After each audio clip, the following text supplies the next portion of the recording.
Alexandria then is a great Greek city with a large Jewish population. And the Jews of Alexandria, by the year 250 BC, had already acculturated to a large extent.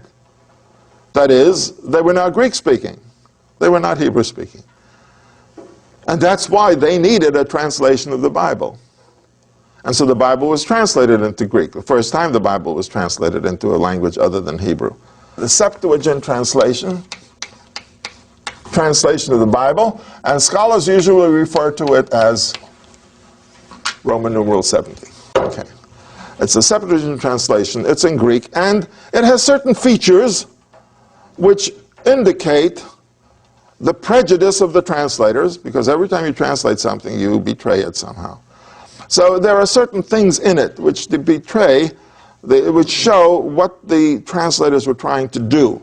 And that's revealed also in a letter which was written about that time, a letter called the Letter of Aristeas, written about 200 BC, in which he describes how the Bible came to be translated. And this is the story he tells. It's interesting. This is the story he tells, and with variations it appears in the Talmud. He says, the Emperor Ptolemy Philadelphus II.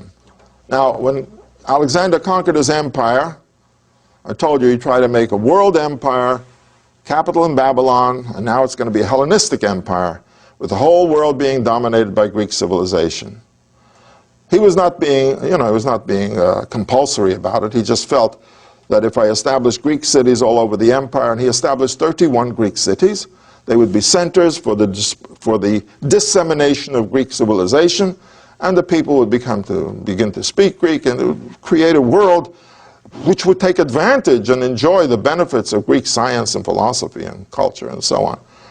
Alexander the Great, by the way, was not just a conqueror, and he was very competent there, but he was also a young man with quite a philosophical concept and ideas, and he thought he was going to create, he thought he would create what he called homonoiete, that is, one humanity, all peoples, all nations bound together into one cultural entity. Nice ideas. He had idealistic ideas. But at the peak of this whole thing, and he was trying to really unite the world, fever, 4 days in pain, and died. He died at the peak of this whole thing at the age of 33, after he had done all of this. Now, without going into the problems and the details, what do we do now? The generals divided the empire among themselves.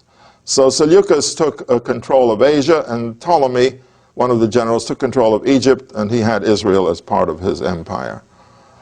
Ptolemy I, then, who called himself the savior, was the one who established the Ptolemaic Empire of Egypt, which was Egypt ruled by a Greek ruler.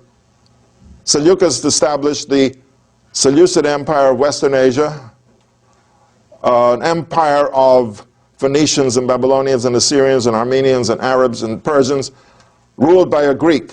Now you see the potential problem there of a foreigner ruling. But all of these men also created their centers, their Greek centers, the capital cities. So Ptolemy I was the one who organized the empire.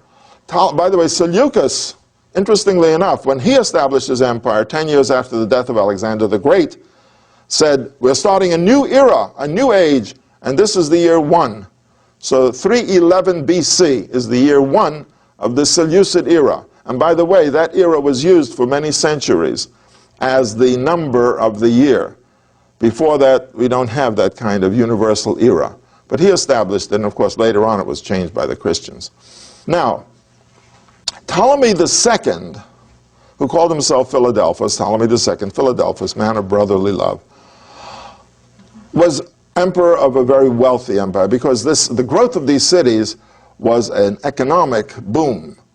And he was very rich, and his empire was rich, and he exported the products of Egypt, which were wheat and oil and other products of the agricultural wealth of Egypt. And there was trade between Greece and Egypt and Syria. The Eastern Mediterranean was just crisscrossed with merchant vessels, and both of the empires became rich. But Ptolemy had an ambition. Ptolemy II had an ambition. His ambition was to create in Alexandria the greatest Greek city in the world. And he did it by supplying what is essential. He actually sent letters. Any Greek artist, philosopher, sculptor, painter, musician, come to Alexandria and everything will be given that you need. And what did he do? He gave money. Gave money. And he gave money, they come. And they did come in large numbers. And in Alexandria, he happened to build the greatest Greek cultural center. So by the year 250 BC, it was the center of Greek civilization and culture on a large and high scale. There were also, so there were Greeks there, but there were also non-Greeks who were Greek-speaking and who began to express their ideas in the Greek language. And this is what we call the Hellenistic culture. You know, Hellenic culture, or Greek culture, is Athens up to the time of Alexander the Great.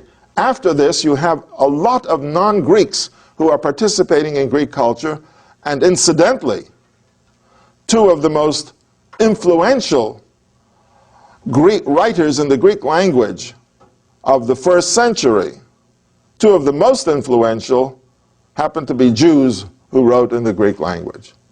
And they were Philo of Alexandria and St. Paul.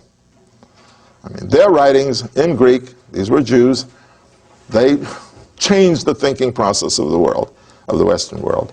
But it's interesting because they were Hellenistic. They were not Greeks, they were Jews, but they wrote in Greek and they were fluent in Greek.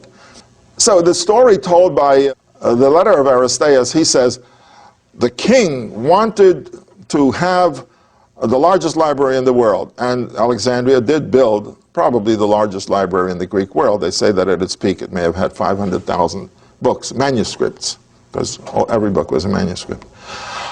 And he says, and in the library he had a section of laws, and he decided he wants the laws of all the nations in the library. So he asked the Jews for a copy of their laws. So they said the laws are in the Torah is in Hebrew, but we'll ask the high priest of Jerusalem to authorize a translation. And so the Bible was translated by these 70 scholars, and I suppose the Jews gave him a very fancy copy bound in leather and gold and all that, and the king accepted it and put it in his library. That's the story told by Aristeas. The true story is probably that, yes, they might have done that, but the fact is the Jews of Alexandria needed the Bible in Greek, because this was their language. So that is the extent to which Jewish life had expanded, and now it was growing in the Western world, in the Greek world.